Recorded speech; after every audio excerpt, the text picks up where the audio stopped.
வணக்கம் நண்பர்களே. நாம இன்னைக்கு நம்ம வீட்டு செப் சேனல்ல கருவாடு தொக்கு எப்படி செய்யறதுன்னு பார்க்கலாங்க. முதல்ல ஒரு சட்டியில கொஞ்சமா எண்ணெய் ஊத்திக்கலாங்க.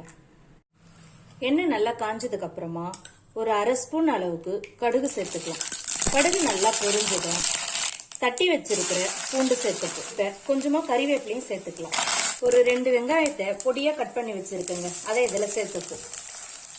இப்ப அதை நல்லா வதக்கி விட்டுடலாம். இப்ப வெங்காயம் நல்லா வதங்கறதுக்குள்ள நம்ம ஒரு 2 தக்காளியை நல்லா சிறுசா கட் பண்ணிக்கலாம்.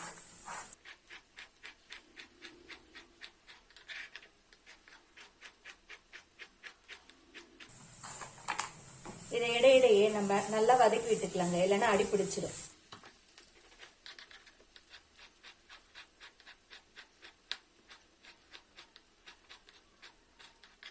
தக்காளியை நல்லா மெலிசா கட் பண்ணிக்கோங்க, அப்பதான் கொஞ்சம் தொக்கு கிரேவி மாதிரி நல்லா இழஞ்சு இருக்கும்.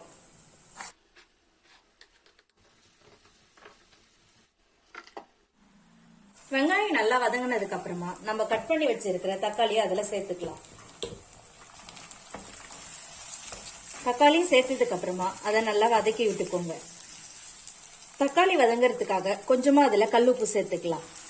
உப்பு கொஞ்சம் கம்மியாவே சேர்த்துக்கோங்க, ஏன்னா கருவாடுல உப்பு இருக்குன்றதுனால நம்ம உப்பு கம்மியா தாங்க சேர்க்கணும். அடி பிடிக்காம இருக்கிறதுக்காக நம்ம இத இடையில நல்லா கலரி விட்டுக்கலாம். வெங்காயம் தக்காளியும் நல்லா வதங்கட்டுங்க, அப்பதான் தொக்கு நல்லா டேஸ்டா இருக்கும். நிறைய பேரு மண்சட்டியில செய்யறதுக்கு பயப்படுறாங்க. அப்படிலாம் இல்லைங்க, செய்ய செய்ய மண்சட்டியே நம்மளுக்கு ஈஸியா இருக்கும். சொல்ல போனா மண்சட்டியில தான் நம்மளுக்கு செய்யணும்னே தோணும். இப்ப பாருங்க, நான்ஸ்டிக் மாதிரி எப்படி ஒட்டாம வருதுன்ட்டு. ஆரம்பத்துல தாங்க கொஞ்சம் கஷ்டமா இருக்கும். நம்ம யூஸ் பண்ணிட்டே இருந்தோம்னா மண்சட்டி நல்லா இந்த மாதிரி நான்ஸ்டிக் மாதிரி நல்லா இருக்கும். அது மட்டும் இல்லாம மண்சட்டியில ஆரம்பத்துல நம்ம ரொம்ப நேரம் வதக்கிற பொருளை செய்யறத தவிர்த்துடலாங்க. கொஞ்சம் சட்டி பழசானதுக்கு அப்புறமா இந்த மாதிரி தொக்கோ இல்ல மீன் குழம்போ எந்த கார குழம்போ ஏதாச்சும் வைக்கலாங்க. ஆரம்பத்திலேயே வைக்கிறத விட நம்ம கொஞ்ச நாள் ஆனதுக்கு அப்புறம் இதை யூஸ் பண்ணலாம். சட்டி வாங்கின புதுசுல சீக்கிரம் என்னென்ன சமையல் செய்ய முடியுமோ நம்ம அதை அதெல்லாம் செய்யலாங்க. நாள் ஆக ஆக நம்மளுக்கு அது பழகிடும். அதுக்கப்புறம் நம்ம இந்த மாதிரி ரொம்ப நேரம் செய்யற தொக்குங்களை யூஸ் பண்ணலாம். இப்ப வெங்காயம் தக்காளி நல்லா வதங்கிடுச்சுங்க. இந்த டைம்ல நம்ம கேஸ் சிம்ல வச்சுப்போம்.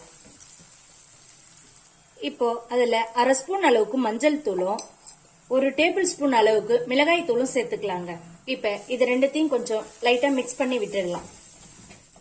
இது எல்லாம் மிக்ஸ் ஆனதுக்கு அப்புறமா 1 டம்ளர் அளவுக்கு இதுல தண்ணியை சேர்த்துப்போம்.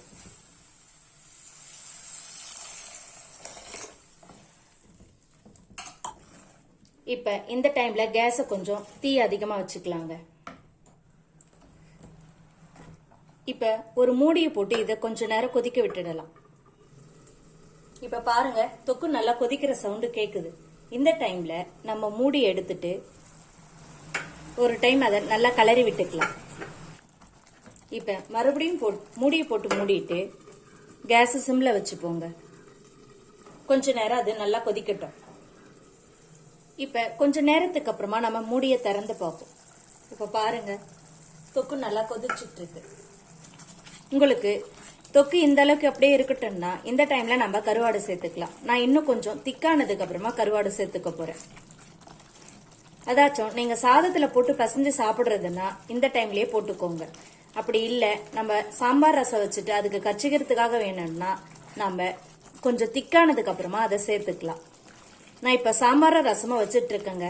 இதை சைடிஷ்டா தான் நான் யூஸ் பண்ண போறேன். அதனால கொஞ்ச நேரத்துக்கு அப்புறம் நான் கருவாடை சேர்த்துக்கிறேன். இன்னும் கொஞ்ச நேரம் அது நல்லா கொதிக்கட்டும். இப்ப கொஞ்ச நேரத்துக்கு அப்புறம் நான் மூடியை திறந்து பாக்குறேங்க. தொக்கு நல்லா எண்ணெய் பிரிஞ்சு வந்திருக்கு. இப்ப அதை ஒரு டைம் லைட்டா கலரி விட்டுக்கலாம். நம்ம எப்பவுமே அதை இடையிடையே கலக்கி விடணுங்க, அப்பதான் அடி பிடிக்காம இருக்கும். இப்ப நான் இந்த டைம்ல ஏற்கனவே கழுவி சுத்தம் பண்ணி வச்சிருக்கிற கருவாடை அதுல சேர்த்துக்கிறேங்க. இப்ப இது எல்லாத்தையும் ஒரு டைம் நல்லா மிக்ஸ் பண்ணி விட்டுக்கலாம்.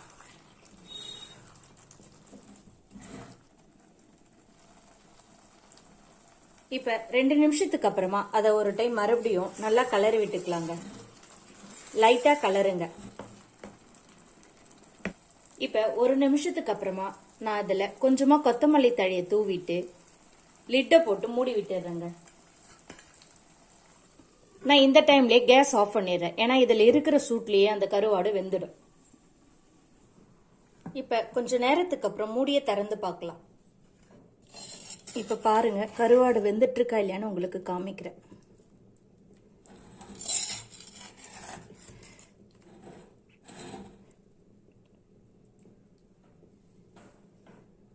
சூடா இருக்குங்க இன்னமும்.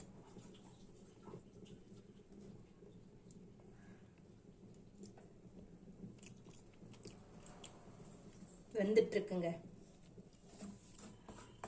அவ்வளவுதாங்க, சூப்பரா கருவாடு தொக்கு ரெடி ஆயிடுச்சுங்க. நீங்களும் செஞ்சு பார்த்துட்டு எப்படி இருக்குன்னு கமெண்ட்ல சொல்லுங்க. உங்களுக்கு இந்த வீடியோ பிடிச்சிருந்ததுன்னா லைக் பண்ணுங்க, கமெண்ட் பண்ணுங்க, உங்க ஃப்ரெண்ட்ஸுங்களுக்கு ஷேர் பண்ணுங்க. மறக்காம நம்ம சேனலை சப்ஸ்கிரைப் பண்ணிக்கோங்க. பக்கத்துல இருக்கிற பெல் பட்டனையும் கிளிக் பண்ணிக்கோங்க. அப்பதான் நம்ம சேனல்ல போடுற வீடியோவை நீங்க உடனே பார்க்க முடியும்.